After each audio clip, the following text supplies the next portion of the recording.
todos lados escuchamos historias de éxito y vemos en redes sociales vidas llenas de perfección aparente. Y luego viene esa graciosa comparación contra nuestra realidad y contra nuestras peores deficiencias. Se amplifican las imperfecciones, se incrementa la inseguridad y se genera parálisis. Contraseña Podcast nos presenta la parte humana de nuestros invitados. Lo no tan presumible, sus malas decisiones, sus caídas, su cruda realidad. El mundo requiere menos perfección, más empatía, más vulnerabilidad. La contraseña que abre infinidad de oportunidades incluye tanto nuestros dones como nuestras sombras.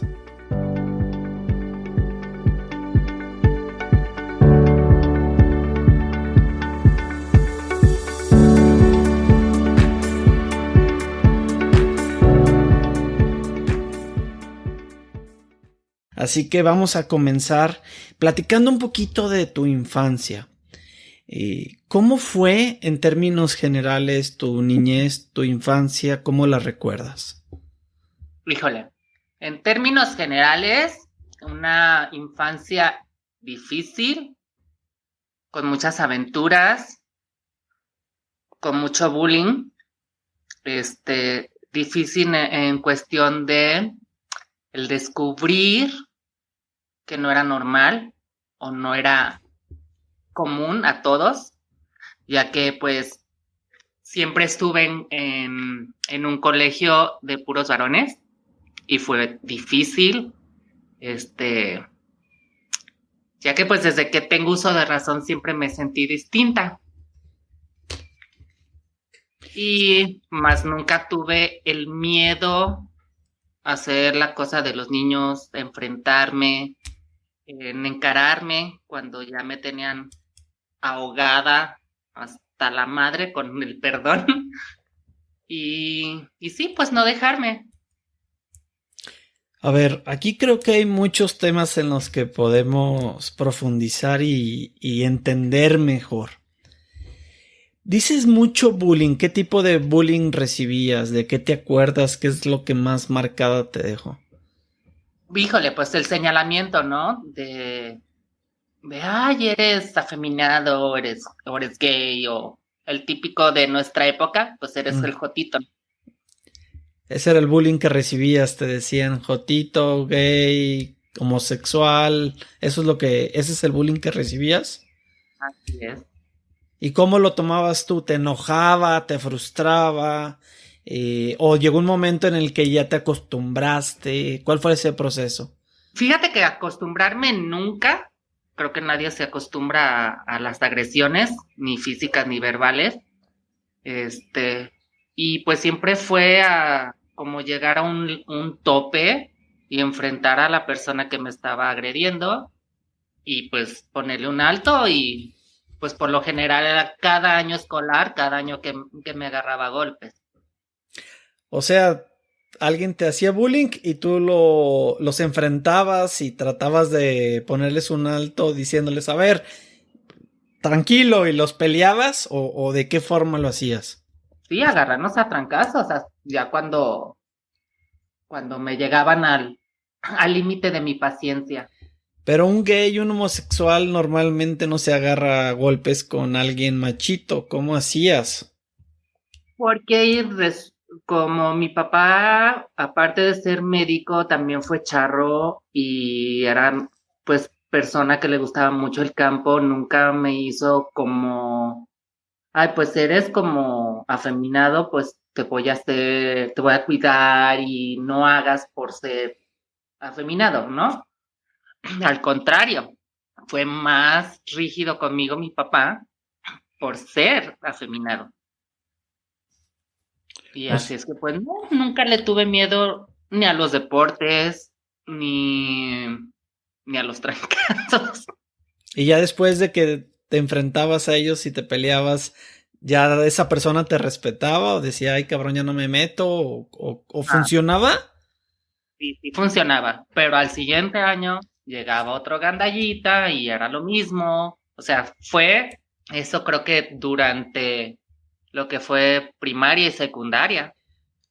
Esto que dices de tu papá, ¿Era porque era muy evidente este sentido feminista de tu parte? ¿Qué eran tus movimientos, tus expresiones o qué era? Platícanos. Todo, todo, todo, todo. O sea, yo nací literalmente en el cuerpo equivocado. O sea, yo era una niña desde que tengo uso de razón. Entonces era imposible que no se dieran cuenta toda la vida, incluso tus padres. Claro. Y ellos cómo actuaron cuando se dieron cuenta de eso en ese momento? Desgraciadamente, por la cultura y la falta de conocimiento Ujú, y de todo lo que existía, de falta de conocimiento de los temas, tanto ujú. como la gente transexual, la homosexualidad era muy oculta. Este, la disforia de género, pues ni se conocía, o se trataba como un trastorno, como que si estuviéramos locas las personas. Así es que pues era innombrable, y aunque siempre se me notó que siempre fui muy niña, pues era, pues no sé si no quererse darse cuenta o aceptarlo, o no sé, pero sí, difícil sí. Tus hermanos también desde siempre se dieron cuenta de esto, como tú dices, era imposible obviarlo. ¿Ellos cómo reaccionaban? ¿También te ejercían algún tipo de bullying? Con todo mundo fue mucho bullying, mucha agresión desde mis hermanos, este, tíos, primos, papá, mamá, o sea, en general. Y era parte de... ¿A qué le atribuyes tú más ese bullying? A un efecto de que es algo raro, algo nuevo, a que te querían dañar de alguna manera, a que no sabían de qué se trataba? ¿A qué se lo atribuyes? Es eso, es la falta de conocimiento, la falta de cultura, pues sí, Va a ser algo raro, ¿no? Algo que no se vive todos los días. y de donde vengo, o sea, yo vengo de una ciudad pequeña que se llama Tepatitlán, y ahora sí como dicen, ¿no? Pueblo chico, infierno grande. Oye, Joana, cuéntame, lo que pasa es que en este podcast a nosotros nos motiva mucho hablar de las caídas, de los golpes de la vida. ¿Ah? Por muchas cosas. Primero porque sentimos que la vida todos tenemos caídas, todos tenemos fracasos y creer que otros no los tienen pues es algo difícil. Entonces siempre es muy bueno compartir las caídas para ayudarnos, para no volverlas a cometer, para aprender de ellas. Y tú definitivamente tuviste y has tenido en tu vida pues muchos golpes. De entrada, desde haber nacido en el cuerpo equivocado, como tú dices, fue un golpe con el que tú naciste con él. ¿En qué momento tú te diste cuenta de este error de la naturaleza, como tú lo comentas? Fíjate que estuvo muy raro porque por lo mismo de la falta del saber y más de donde vengo, en donde no se tocaban los temas o todo era pecado y te ibas a condenar y cosas así, obviamente pues no abundabas en los temas. Yo recuerdo de siempre, desde que tengo uso de razón, el sentirme distinta, el sentirme que no estaba de acuerdo lo que me sentía con lo que me veía. Te- pero ya a partir de los que serían como 19 años que conocí lo que era el ambiente gay, que fue cuando descubrí que existía desde el travestismo, desde las parejas gay, las parejas lesbianas y todo el rubro LGTB, IQ y X, Y y Z. este, Fue cuando supe que se podía hacer lo del cambio de sexo y fue cuando descubrí, entonces soy una niña desde toda mi vida, nada más que nací en un cuerpo diferente, pero tiene solución. Y obviamente, pues sí, hubo mucho controversia entre la familia. Para ese entonces mi papá pues ya no estaba en este mundo terrenal, pero pues mi mamá, mis hermanos, tíos a favor, tíos en contra, pero a fin de cuentas, creo que este mundo venimos a ser felices y a buscar nuestra felicidad, pésele a quien le pese.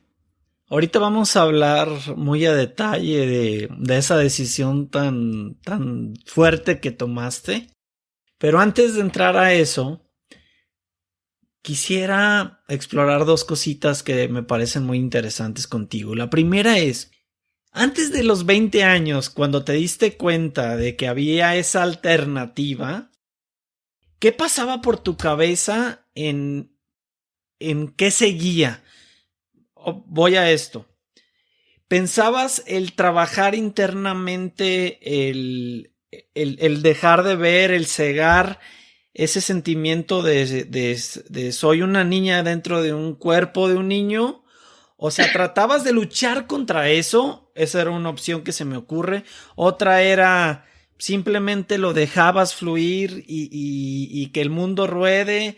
O tercera es voy a luchar, perdón, voy a sufrir toda la vida este bullying. O sea, ¿cómo era ese proceso mental que tenías antes de saber que tenías esa opción?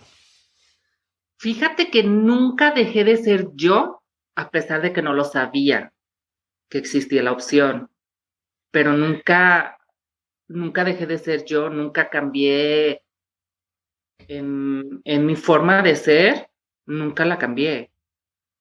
Nada más fue, ok, existe la opción de hacerlo del el cambio de sexo, la reasignación de sexo, y pues obviamente los implantes, que la depilación y todo lo que conlleva. Dije, pues qué padre, pues eso es lo que quiero. Pero más nunca dejé de ser yo, no sé si me explico. Sí, pero mi pregunta va en el sentido de que, por ejemplo, tengo entendido y sé perfectamente y yo compartí personalmente contigo momentos jugando fútbol. Ah, Entonces, mi pregunta es, ¿realmente lo hacías porque a ti te gustaba o lo hacías por llenar una expectativa de alguien o por tratar de sentirte más masculino o por qué lo mm, hacías o alguna vez hiciste algo por tratar de no ser tú? ¿Sí me no, explico mi pregunta? sí, sí, no, o sea, como te digo, o sea, nunca he dejado de ser yo. O sea, a la fecha, aunque ya me hice el cambio y todo el relajo, y me lleva hasta jugar fútbol, y me fascina jugar fútbol, y sigo nadando, y sigo de aventada, aventándome de plataformas, aventándome clavados, y me gusta el camping, y me gustan los juegos extremos. Obviamente sé que ya no tengo las fuerzas que tenía antes del cambio, este, pero sigo siendo la misma. Es O que tú sea, no has ido a las reuniones. tú no lo Porque hacías yo he por ido. tratar de cambiar, tú no lo hacías por tratar de llenar expectativas de alguien, lo hacías porque simplemente querías hacerlo y se sentía bien contigo. Exacto, sí, siempre me gustó el deporte desde siempre, pues. Ujú. Me gustaba la carrería, carreras de caballo, andar en moto, esquiar, patinar, siempre los deportes. Y digo, no por ser mujer quiere decir que te encasilles a ser la típica niña de casita y que no se rompe unas uñitas porque ya se hace un drama. No, claro que no. Creo que tengo lo mejor de ambos mundos. Oye, Giovanna, cuéntame ahorita que hablas de tu papá. ¿Qué pasó ese 8 de octubre de 1997? ¿Nos puedes platicar cómo lo viviste? ¿Qué pasó? ¿Qué recuerdas? O sea, fue horrible, horrible, horrible. Resulta que mi padre sale de vacaciones junto con su hermano menor y un amigo, también médico, amigo de su hermano, al cual a ese viaje iba a ir yo también. Wow. Y resulta que esa semana de viaje íbamos a entrar a exámenes de la prepa, de la preparatoria. Y por esa causa yo no fui a esas vacaciones. Pero estuvo muy feo, ya que el día que yo me despido de mi papá. ¿A dónde iban? Él iba, híjole, a recorrer desde Oaxaca, Veracruz, y no sé qué otros estados iba a llegar. Pero sí llegaban a varios estados en la avioneta. Papá era un doctor oftalmólogo muy reconocido, muy famoso por ser muy exitoso en la zona de los Altos de Jalisco y en todo el estado. Entonces tenía una avioneta, ¿verdad? Mi papá principal fue médico oftalmólogo. Uh-huh. Después, también se metió a la charrería, así es que también era charro. Después se metió de piloto aviador y ejercía, bueno, no ejercía más bien, estaba como médico, pero ya estaba como piloto, pero nada más para él, pues no. Era piloto comercial. Exacto. Y le fascinaba, también era súper aventado, creo que por eso nunca fui como collona a las aventuras, porque era súper aventado. Y y a mí me jalaba mucho mi papá de vamos para acá, vámonos de pesca, vámonos de buceo, vámonos, no sé, a aventar de X lugar, o vámonos a acampar, y vámonos a montar, y vámonos al rancho en caballos, que eran 3-4 horas andar en caballo. O sea, era muy padre, fuera de que del ataque que tenía directo mi papá conmigo por ser distinta, pero era muy padre cuando estaba en buen plan, pues. Y entonces, ese día te invitó digamos de alguna manera al viaje, iban a salir en su avioneta y tú no fuiste. Exacto. Pues resulta que fue cuando entra el huracán Paulina. Pues total que él venía de viaje ya de regreso de Oaxaca hacia Veracruz ese día. Y no se supo, nunca se aclaró realmente cuál fue el motivo del accidente, si fue... se me fue el rollo. ¿Sabotaje? O si fue causa de que iba entrando el huracán o algún descuido de él. No se sabe ni se sabrá, ya que se perdió lo de la caja negra y pues nunca se supo. Y pues resulta que duró 5 días perdido en la sierra, que no lo encontraban por lo mismo de que pues no se podía volar por lo del huracán, no podían andar helicópteros los primeros días. ¿Quiénes iban en la avioneta? Mi papá, mi tío, su hermano menor y otro médico. Nada más. Ajá. Al 5.º día ya se lo localiza el helicóptero, se va gente de Tepatitlán hacia Oaxaca, para, pues sí, ahora sí que para subir a la sierra, y checar si estaban vivos o no, o qué. Y pues resulta que al llegar, pues ya ven los cuerpos sin vida. Duraron todavía 2 días más en regresar a los cuerpos a Yatepa. Y pues eso fue. ¿Y tú cómo recibiste la noticia? ¿Quién te dijo? ¿Fue cuando perdieron comunicación con ellos? ¿Cómo lo viviste tú? Yo iba bajando de mi cuarto y mi mamá acababa de hablar al aeropuerto de Veracruz y ya le dicen que nunca llegó la avioneta. Hablan al de Oaxaca y en Oaxaca reportan que sí había salido. Y ya fue cuando empezó la búsqueda. Y obviamente pues para todos nosotros, para la familia y muchísima gente de ahí en Tepa fue pues algo súper fuerte, súper sonado. Sí, fue muy, muy fuerte. Se duraron esos 5 días en la incertidumbre de saber qué pasaba. Sí, fueron 5 días en los que de repente, ay, sí, sí hay posibilidades que esté en vivo. Y ya al rato, no, que siempre no. Ya más tarde, no, que siempre sí. Así fueron 5 días, estuvo muy fuerte, porque pues te dan esperanzas, luego te las tumban, te las vuelven a dar y que siempre no. O sea, fue algo muy fuerte, algo que no se lo deseo a nadie porque estuvo muy traumático, muy traumático estar 5 días con la esperanza de que sí estuvieran. Ahorita comentaste que la relación que tenías tú con tu papá, pues realmente era relativamente buena porque convivían, tenían sus momentos, pero como tú dijiste, tenías algunos ataques o digamos momentos complicados con él por esta no aceptación. ¿Cómo los Claro. vivías? ¿Qué te decía? ¿Qué hacía? ¿O cuáles eran ese tipo de ataques? Fíjate, mi papá era una persona aparte de machista, porque era muy macho, pues sí, muy macho.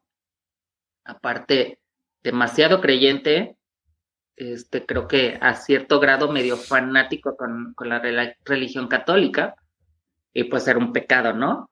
Era un pecado ser una persona homosexual, obviamente, mucho menos transexual o transgénero, o sea, ¿cómo iba a ser posible? Aparte, como el hijo del doctor Bayardo iba a ser distinto. Y sí le sufrió mucho él, mucho. Creo que se murió sin aceptarlo, más lo llegó a tolerar, pero a mi papá nunca le tocó la transición. Supo nomás que a mí me gustaban los hombres y punto. Pero nunca le tocó la transición porque fue cuando falleció. Wow. Y te daba como sermones, como si fuera algo que tú decidías ser, o sea, te decía, mi hijo cambia esto, porque esto, o te regañaba, o cómo trataba él dentro de sus limitantes a corregirte. Fíjate, ¿Qué acciones tomaba? fíjate que la única vez, bueno, oh, ¿qué fue? Como a los 17, que fue un enfrentamiento muy fuerte, creo que el más fuerte que tuve con él, sí fue de una golpiza de mayor, muy fuerte. De hecho, casi estuvo a punto mi mamá de divorciarse de él de la golpiza que me dio. Pero cuando yo decido hablarlo con ellos, pues tanto con mi papá como mi mamá, de que, pues es que a mí me gustan los niños, que fue como el primer paso, ¿no? Fue muy difícil para él, pero tenía un tío que era psiquiatra y tengo una tía que aún vive, que es psicóloga. Y pues ellos dos hablaron mucho con mi papá hasta que lo hicieron entender que pues toda la vida fui una niña, que qué le sorprendía. Y por eso te digo, o sea, fue algo que toleró, mas nunca estuvo de acuerdo. Por sus creencias, y sí me decía, es que te vas a condenar, y lo típico, ¿no? O sea, me acuerdo híjole, creo que la primera vez que me llevaron a un psicólogo yo tenía, creo que 6 años. Ese era el camino que ellos estaban eligiendo como para tratar de meterte en cintura, el llevarte a psicólogos. Ándale. ¿Cuántos años tenías cuando diste ese primer paso de compartirles que te gustaban los niños? Tenía 18 o 19. O sea que ya llevabas años postergando y no te animabas. No era que no me animara, era lo que te digo. O sea, como estaba yo también en un pueblo, bueno, ciudad, pueblo, Uh-huh. una Una ciudad pequeña, pequeña. como le quieran llamar, que no se hablaba el tema. No era un tema conocido, no era un tema, abierto. Aparte yo por ser de la familia que era, yo vivía dentro de mi burbuja. No era así como, ay, pues ando para arriba y para abajo, en los antros, en las discos, en la calle, con los amigos. No, yo era muy de mi casa y del colegio a la casa y de la casa al colegio y nada más. Este dolor, digamos, de alguna manera que tu papá sufrió, ¿crees que se debió más al costo social que le estaba implicando tu posición o crees que iba más por el lado de decir, híjole, mi hijo va a sufrir toda la vida, va a tener problemas con la religión? O sea, ¿crees que era más un sentimiento de tristeza o de preocupación hacia ti o de un impacto social hacia él? Creo que Qué más, pregunta. no, sí está buena la pregunta. Híjole, creo que más le afectó el que dirá la gente, Ujú. porque es una persona muy de renombre. O sea, la familia éramos ahora sí que en la alta sociedad, Ujú. con los apellidos más pesados. Sí, claro, fue un renombre y un estatus que tus papás construyeron día a día con mucho trabajo. Y para cerrar el tema de tu papá, y seguramente seguramente también tenía muchísimas cualidades, muchísimas virtudes, porque no a cualquier persona consigue o le ponen su nombre a una de las principales calles de una ciudad, a una escuela secundaria. ¿Qué cosas hizo bien tu papá contigo, con la sociedad, con la gente? ¿Por qué la gente lo quería tanto? Más allá de este tema contigo que yo entiendo y sí creo que fue algo muy duro de aceptar por su previa educación, por su idiosincrasia, por su tiempo, que no estamos creo para juzgarlo, pero pues que le tocó vivir y trabajar con esas cartas, ¿no? Claro. Fíjate, yo como le comento a mis tías, a primos, a mis hermanos, este, para mí mi papá no fue un buen papá, pero fue un muy buen maestro, del Wow. cual aprendí mucho. Uh-huh. Pero ahora que ya uno está grande y entiendes y vas viendo el por qué actuaba de cierta manera, digo, híjole, qué difícil fue su vida realmente, porque él fue, principalmente levantar el nombre de Tepa. Uh-huh. Él a lo que me llegó a contar era de que cómo fregados no vas a poder sobresalir por ser un pueblo o una ciudad pequeña, cómo nomás en las grandes ciudades se va a poder ser un fregón. Uh-huh. Y no, y él puso muy en alto en la cuestión médica a Tepatitlán. Era una persona muy, ayudaba mucho a las personas, mucho, mucho, mucho a las personas. De hecho, no nomás está la calle, de hecho hay un colegio con su nombre, ahí en la colonia del Carmen. Él donó el terreno. Llegaba mucha gente que no tenía para pagar consultas y le llevaban chivos, le llevaban becerros, le llevaban puercos, gallinas, verdura, fruta, y él nunca dijo no. A él le faltó tiempo para seguir ayudando a la gente. Wow. Él se lo llegaron a fregar horrible, a robar horrible, y él se daba cuenta y nunca tomó represalias contra las personas, tan simplemente los despedía, pero nunca fue de, lo voy a mandar a la cárcel, y no era así como que lo robaban poquito. Pero no podía con todo, o sea, no podía ser médico y papá y charro y piloto y administrador y contador, no podía. Pero él tampoco podía dejar su sueño, que era el hospital. Uh-huh. Y así fue muy fuerte. Pero pues obviamente eso uno de chico no lo ve. Y ahora lo veo y lo entiendo. ¿Y cuáles fueron esos principales aprendizajes que tu papá te dejó para que lo consideres un gran maestro en tu vida? Creo que el que no se me cierre el mundo, ¿sabes? A pesar de que nunca me agradó como el estudio, no fui una persona muy estudiosa, pero no se me cierre el mundo. Y estoy muy orgullosa de mí, de quién soy, del nombre que me he ganado, porque a pesar de ser una mujer tan sexual, soy una persona muy respetada, y sobre todo allá, o sea, sobre todo en Tepa. Y es algo que digo, wow, qué fregón, gracias a los principios y a todo lo que me enseñó, aprendí a luchar y llegar a lo que yo quería, y lo logré, y no a base de que desgraciadamente la mayoría, pues la prostitución, ¿no? Y yo no.